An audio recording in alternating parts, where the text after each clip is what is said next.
Does censorship actually work? Meaning, a company decides to censor a person, an idea, or an issue.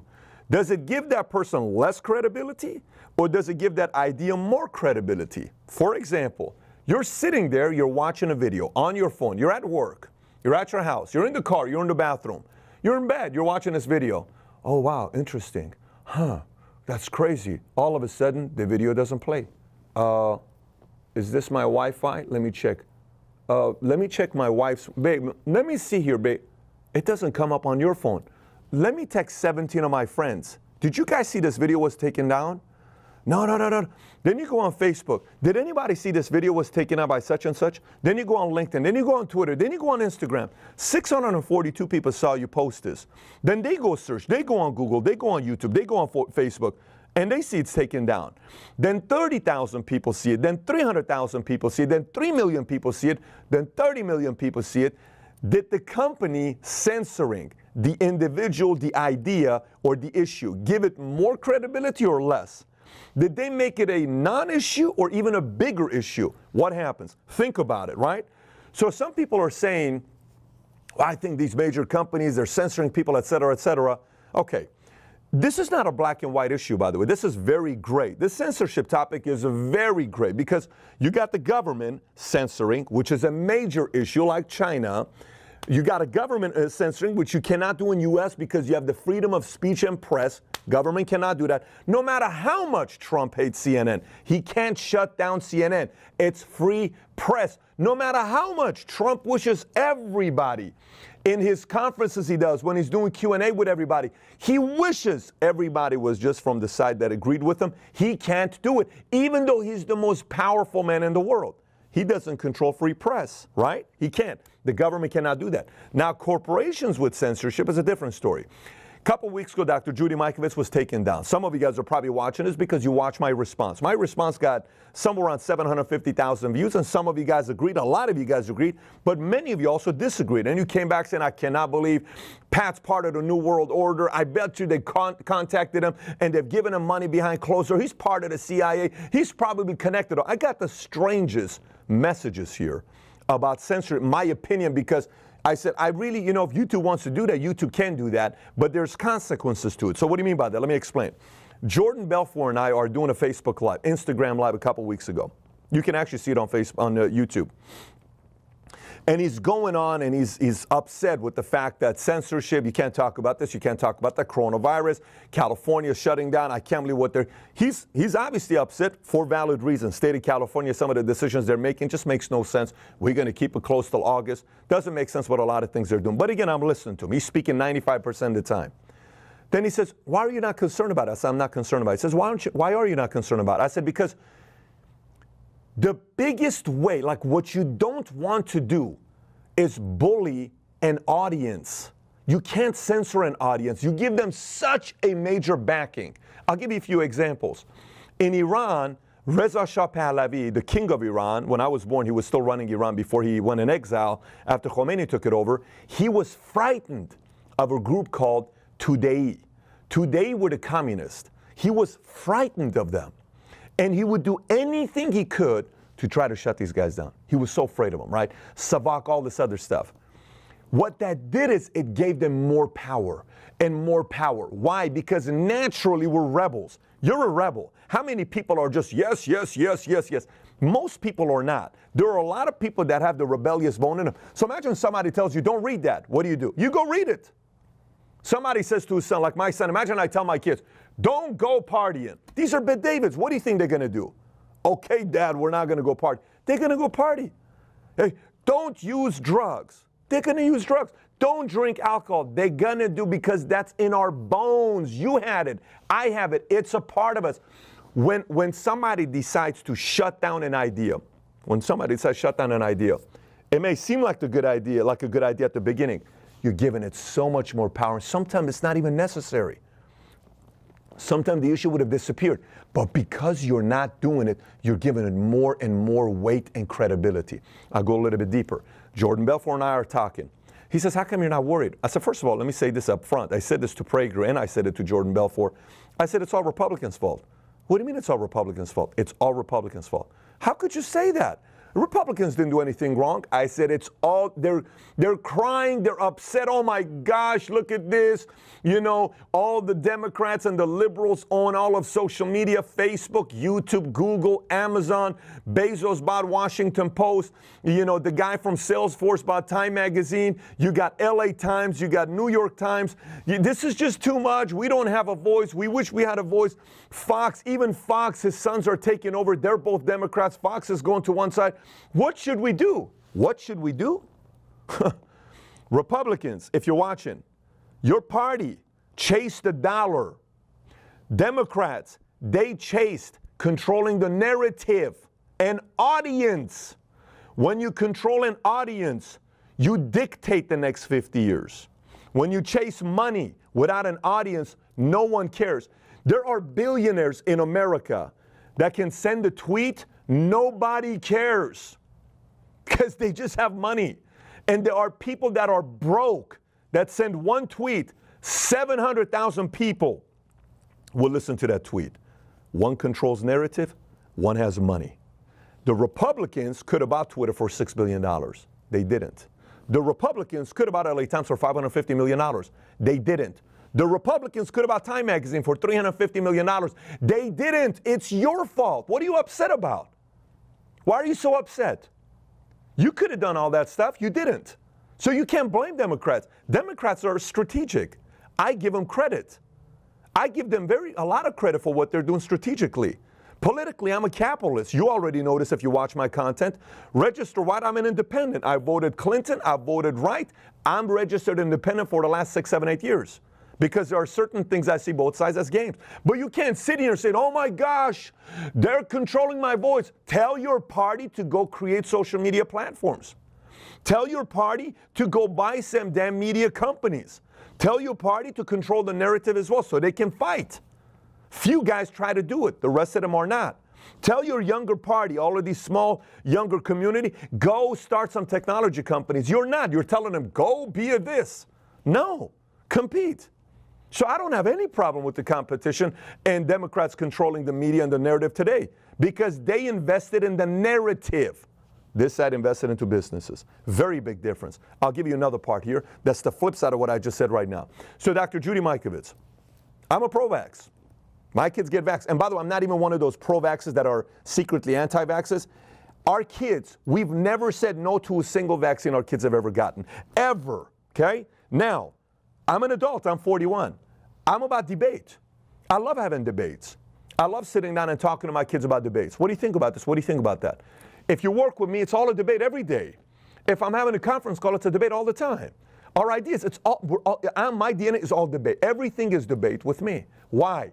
Because two ideas clash, a better idea comes out. So Dr. Judy comes on, like, interesting. Some of the stuff she says pretty outlandish. Butaro, some of the stuff he says pretty outlandish. Some of the stuff he says, let me go do my own research. Robert F. Kennedy, interesting. Okay, let me go do my own research. So one of the guys I like a lot on social media is Dr. Mike. I love his channel. Dr. Mike, good-looking, 30-year-old doctor, very eloquent, talks very well, seems very reasonable and fair. And he had Dr. Fauci on his channel. I think his channel has like 10 million subs. If you've not subscribed to it, it's a phenomenal channel. I like the stuff that he does.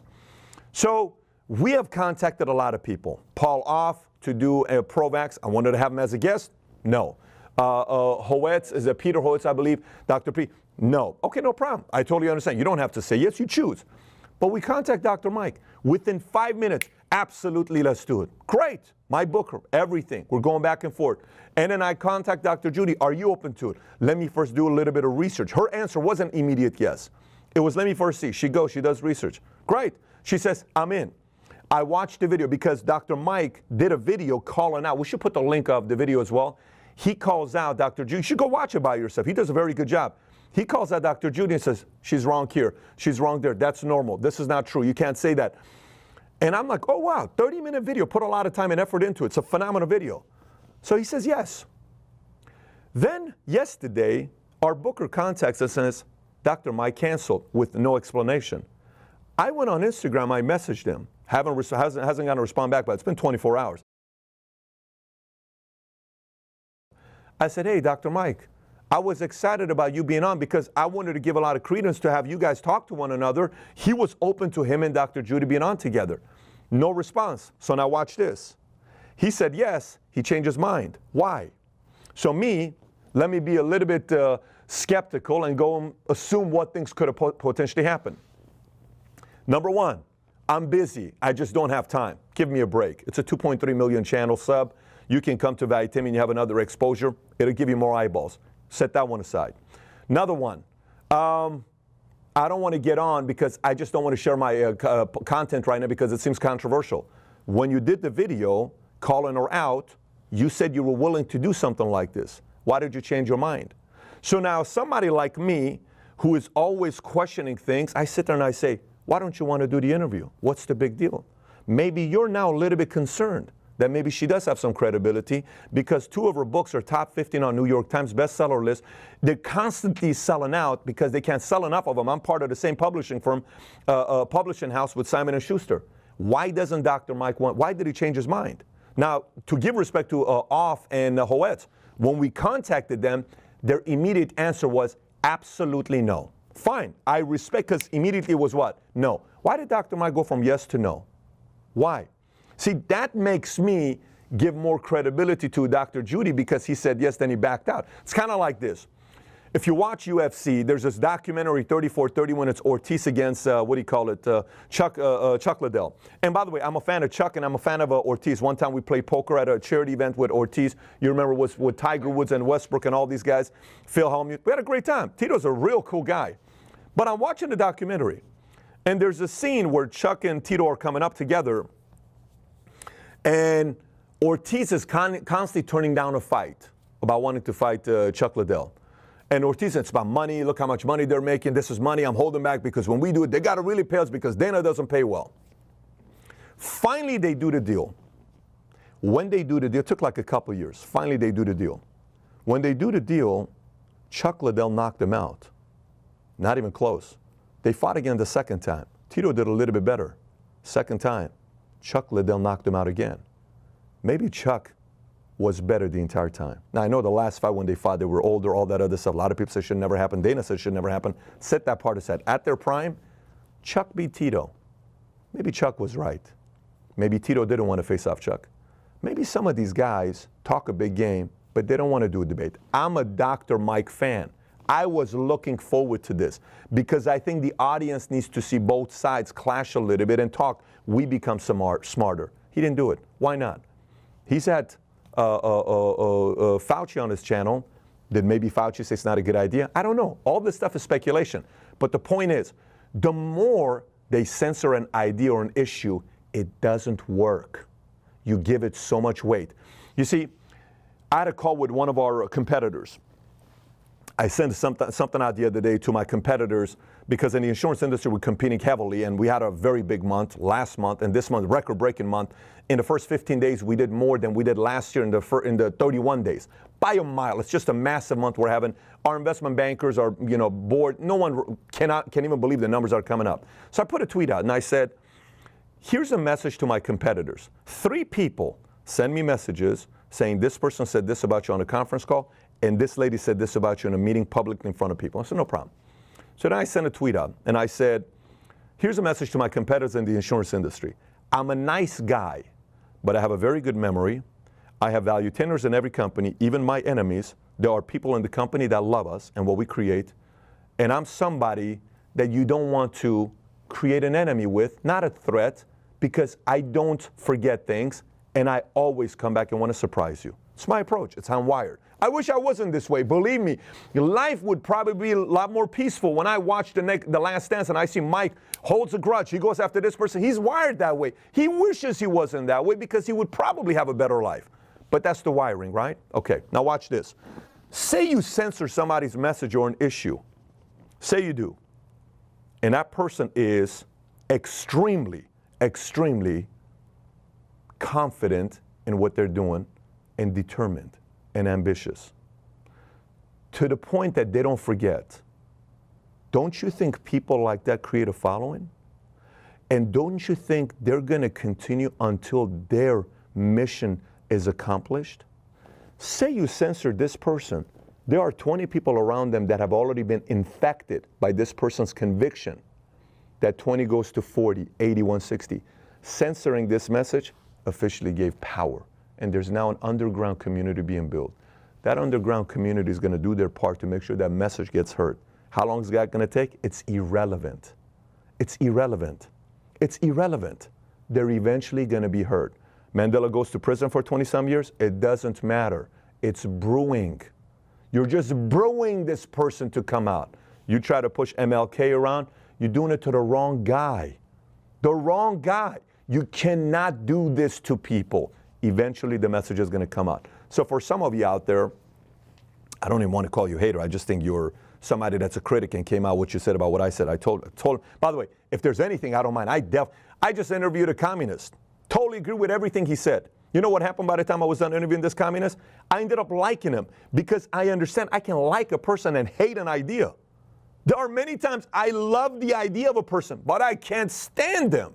You ever met somebody you agree with philosophically, but they're so annoying? You ever met somebody like that? And you ever met anybody that you can't stand what they believe in, but you love them? You'd love to have a drink with them. That's also with ideas and people. Sometimes we get too emotionally caught up and we forget that's about this. We have to look at this here, right?